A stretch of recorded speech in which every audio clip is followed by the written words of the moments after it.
Hi friends, আজকে আমাদের বাড়িতে ইদারা পরিষ্কার করা হয়েছে প্রায় 12 বছর পর। মানে 12 বছর ইদারার বয়স, আজকে ওয়াশ করা হলো। আর ইদারা থেকে কি কি উঠেছে আজকে তোমাদের সবাইকে দেখাচ্ছি। দেখো কত কি উঠেছে, 7টা বালতি, 12 বছরের মধ্যে 7টা বালতি উঠেছে ইদারা থেকে। সব দড়ি ছিঁড়ে পড়েছে, সব দড়ি সহ। এই বালতিটার কোনো চিহ্নও খুঁজে পাচ্ছি না। এইগুলোর অবস্থা দেখো জাস্ট।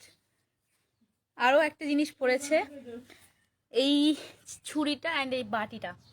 আর সব নোংরাগুলো এই যে, বেশি নোংরা ছিল না বাইদাবে, তাও এইটুকুই।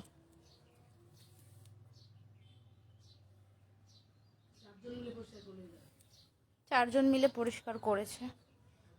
কাকুরা সব চলে গেছে, বাট আমি তারপরের ইয়েটা দেখাচ্ছি তোমাদের সবাইকে, দেখো।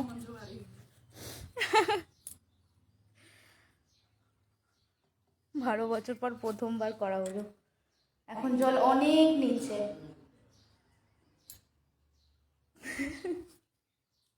অনেক নিচে জল। আস্তে আস্তে জলটা আসতেছে।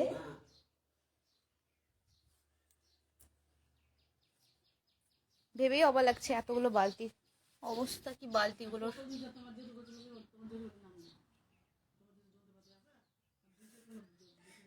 এই বালতিটার তো কোনো নামও নিশানি পাওয়া যাচ্ছে না, এটা আদৌ কি ছিল, কতদিন আগেকার ভগবান জানে।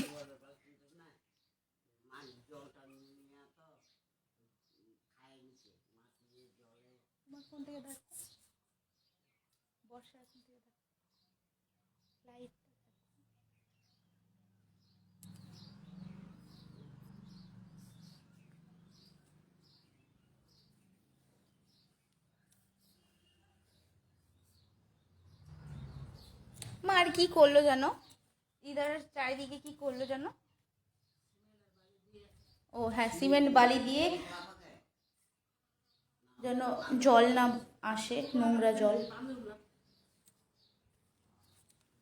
তাও অতটা জল আসে না, পলিথিন দেওয়া আছে নিচ থেকে।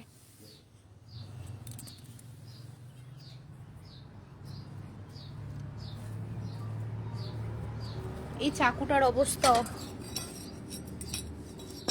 বাটি, আরেকটা চামচ পড়েছিল, বাট চামচটা বুঝতে পারছি না, নিচে থেকে গেল না এই কাদার মধ্যে আছে, সেটা দেখতে হবে পরবর্তীতে।